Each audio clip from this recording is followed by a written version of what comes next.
Afternoon. Okay, good afternoon everybody and welcome to Wembley for this media conference with Gareth Southgate to confirm the England squad for the forthcoming qualifiers against Malta and North Macedonia. Use the microphone available and we'll start with Dorset from Sky Sports. Gareth, good to see you. Look, I've got to start with a bit of a sombre one because it's Sir Bobby Charlton's funeral on Monday, and we'd be remiss if we didn't ask you about that first, I think. A huge moment of kind of sadness and celebration, I think, obviously for Manchester United fans and England fans, but I think everyone in football is going to be touched on a day like that, aren't they? An occasion like that? No question. I think, so much has been said and it's difficult to add anything that carries any further weight, but I think respected around the world, really, and clearly you'd have to say our greatest ever player.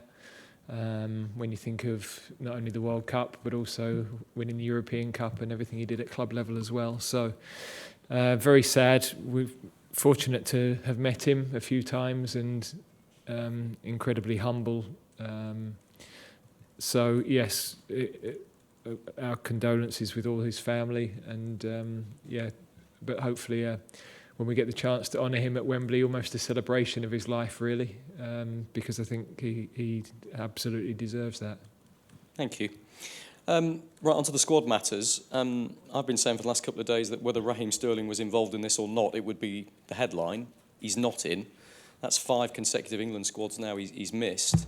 Can you explain why? I think a year ago it would have been unthinkable that he'd miss 5 England squads, such was his importance to you and England. How difficult is it going to be for him to force his way back in for the Euros now, when there's only one more squad you've got to pick between now and then? Well, the door is 100% open, not only for Raheem, but for other players that aren't in this squad. So there's no doubt about that. We don't need to know about his quality, his personality. He is a crucial part of why we've had the journey we've had over the last few years. So I can only repeat what I've said in the last couple of squad selection meetings. The team are playing really well. We had an exceptional win here against Italy last time round. Who do we leave out to put him in? So it's as simple as that, really. Has he upset you? Is there a damaged relationship here that needs to be made amends about? Has he done anything wrong?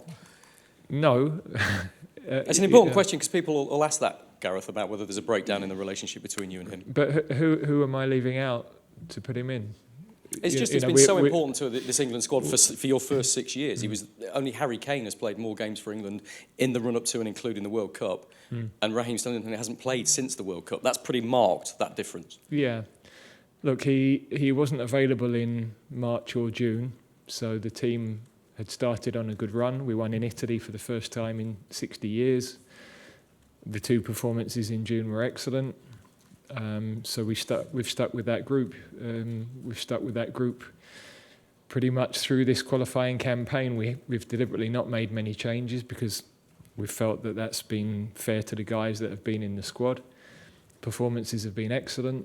There is huge competition for places. There's no question Raheem is looking dangerous for his club. He looks invigorated since the start of this season.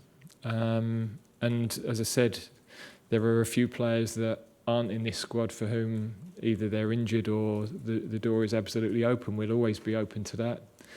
There are players in this squad that missed quite big chunks of time with us: Kyle Walker, Kieran Trippier. So we've often had that type of situation. And as I say, we're really pleased with the team. So there is that continuity, really.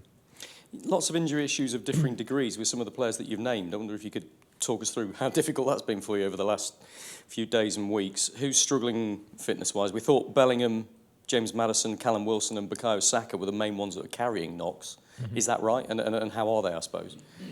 Yeah, some of those we could lose one today after a scan. We could lose one tomorrow. So, we don't really know. You'd be amazed at how complicated it is picking a squad because, of course, all clubs are sensitive to information and you're trying to piece everything together. So I couldn't be certain that everybody that is in that squad will be there on Sunday night. Varying levels of doubt with that. Probably Callum is the biggest doubt, I would say, Callum Wilson. But equally, I'm pretty confident that the others can get through, and they're all keen to be in the squad, so that's a really good sign. Last one from me then. Concerning those strikers, I think Eddie Nketiah will be absolutely devastated that he's missed out. Would he have been included if he'd been fit? But the other options you've got with Wilson, hopefully if he gets there, and Ollie Watkins, there's a big battle going on there between three exceptional players to be Harry Kane's understudy. There is, and there's also Ivan Toney, and there's Dominic Calvert-Lewin, who's starting to get games again. So there is competition at the moment. I've said to Eddie, we see Callum and Ollie slightly ahead of him, but he's progressing really well as a young player. I don't think his injury is a big problem from what he's been saying. So, and we've enjoyed working with him in these last couple of camps. We wanted to include him as a younger forward that we didn't know as much about, and he's an excellent finisher. So yeah, he's left a positive impression with us. He's not in at the moment, but maybe that could change over the weekend, as I say. Hi Gareth.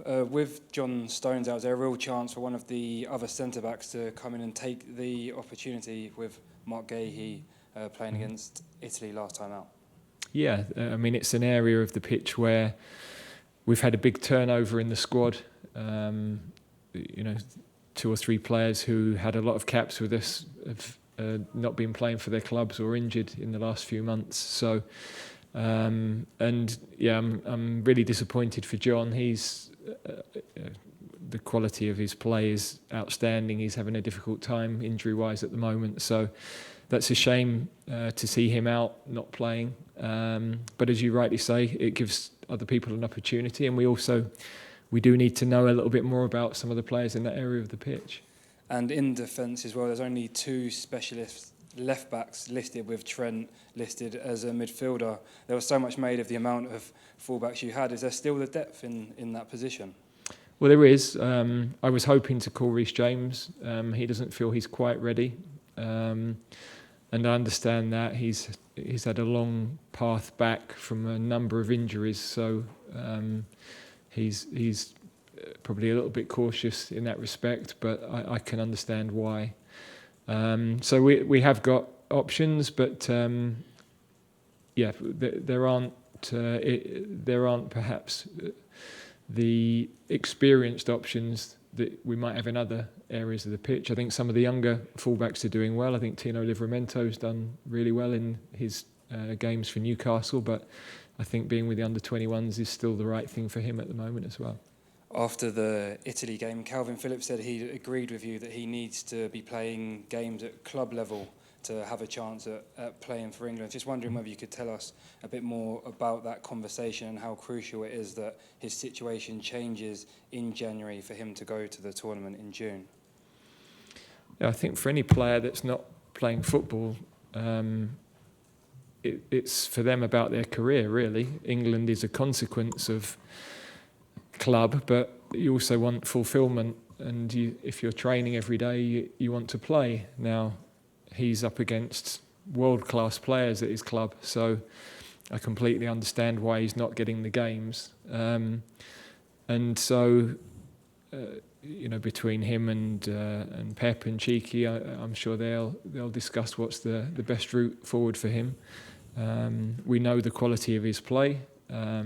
He was, I think, in the team of the tournament in the Euros. He was our Player of the Year a couple of years ago. So we know he can play at this level, and he's at a club like Manchester City because of the level of player he is. So he's continued to do a good job for us when he's come into the team. You'd like him to be in a better rhythm of playing, but at the moment that's not the case. And equally, there aren't many players that can play in his position at the level, so that's why he's still in the squad. Hello, Gareth. Just going back to Raheem. In June, he didn't make himself available because he didn't feel he's quite fit enough. Is that the message, that despite how many caps you've had with England, there's so much competition for places that if you don't make yourself available for camp, it could lead to your exclusion? No, I'm not looking to send a message. That is an area of the pitch where we've probably got as much competition for places as anywhere. And yeah, you look at Jared Bowen has got 7 goals this season already. Anthony Gordon is playing very well at Newcastle as well. Cole Palmer is starting to play well. So it's just a changing landscape there. And when we first started, we didn't really have any depth of wingers to play with wingers, if you like. We had Adam Lallana that was a different type of player. We had Marcus Rashford, we had Raheem. But we didn't have the ability to refresh the team, and that's why we played with wing-backs for a long period going into Russia. So now we have a lot more depth in those areas. I would say probably more depth there than any other position. And I understand all the questions, but that's the reality of where we are. The one player that excels for you at England that seems to be under the microscope at Manchester United, and that's Marcus Rashford. Have you spoken to him this week? Because he seems to have been constantly in the eye of the storm, fairly or unfairly. I've not spoken to him. He knows we love him. He's been exceptional in the last 3 starts with us, away in Scotland, Macedonia at Old Trafford, here against Italy. So we're really happy with him. We think his form with us has been good. He's scored goals. I think he enjoys his football with us. For me, there's nothing to discuss. Quite a bit of surprise at the handling of how he went out for his own birthday, reported for training the next day, trained well, apologised to his manager for the perception of how that looked, but then that apology and that conversation was raised in a press conference again. Is that how you would handle it? What happens at his club's nothing to do with me. And looking to last night and the VAR decision for the red card on Marcus, when things are condensed down to a still, do you think that's a fair interpretation of an event? Yeah, I think he's unlucky. I think it's a red card because in the end, the action takes him into a collision with the player, but everybody in football knows he's trying to protect the ball and get his body across the ball. So, just really unfortunate, I would say, in that respect. And Chelsea against Tottenham at the Tottenham Hotspur Stadium, a lot of the time on the pitch with players static, waiting for decisions. You inherit these players, and it's exactly how you pick up hamstring injuries, muscle injuries. Is that a concern for you? You must be quite glad watching that. You're not a Premier League manager at the moment. Well, I was bored watching the game. I was at the game, it just kept stopping. So, never mind the players, what about the fans?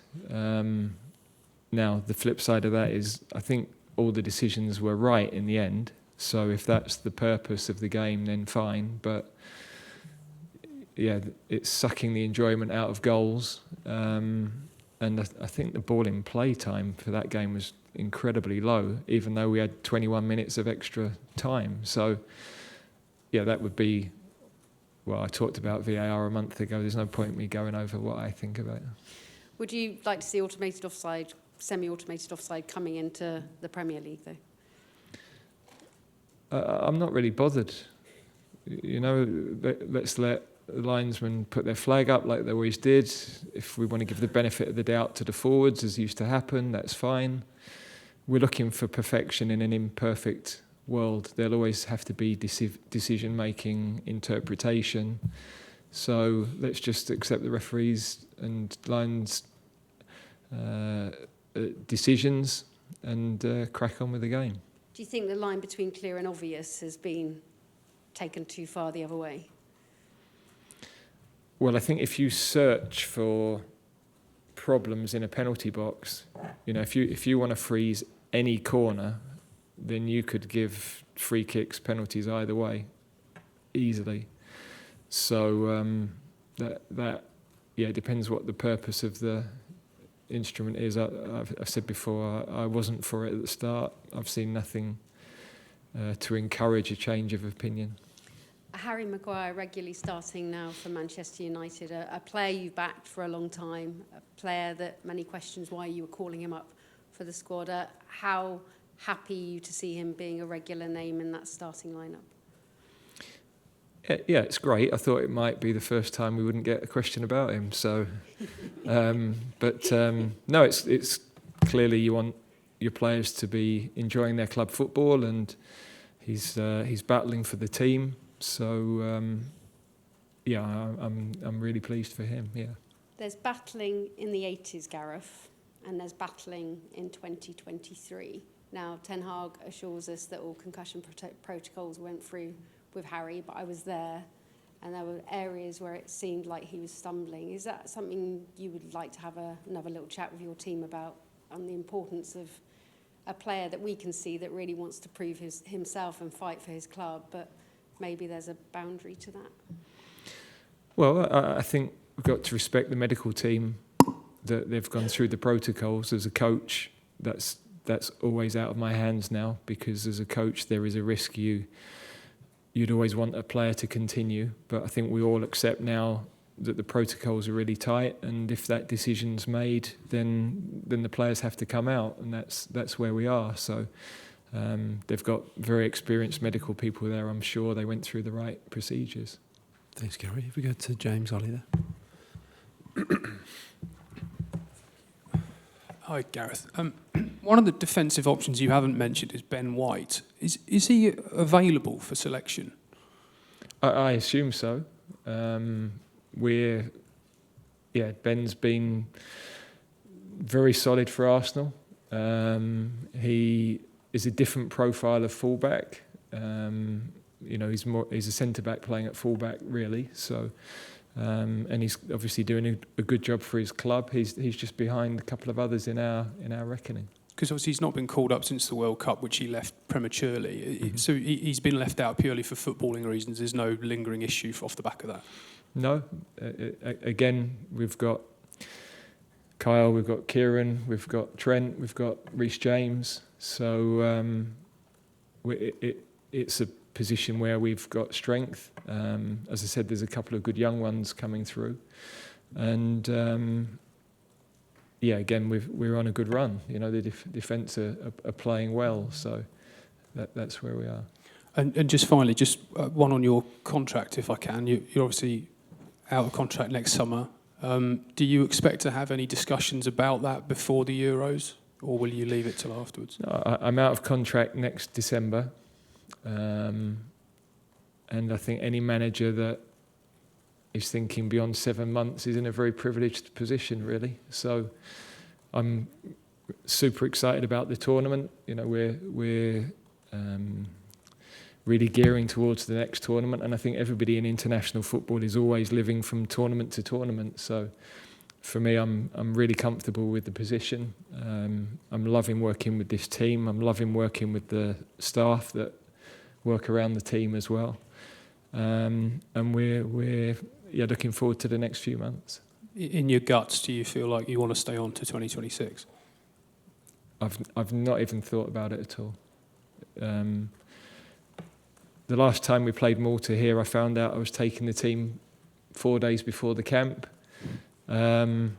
Most things I've done in my life since finishing playing, I didn't know anything about until a few days before they happened. So I'm not one that has ever sort of had a plan in my mind of what my career would be, or let's just enjoy what we're doing, try and do it as well as we can, and crack on with it, really. Would be 10 years, though. A decade as England manager would be quite an achievement.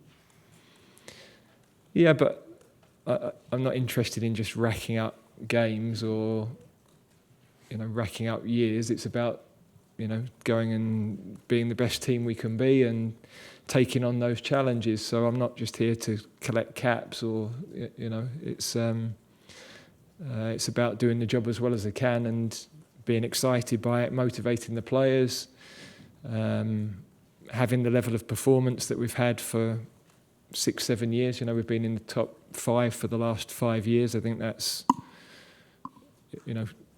good, consistent performances and results that would indicate. So I'm genuinely not thinking about that. Thank you. Okay, we'll wrap it up there. Thanks for your time today. Thank you.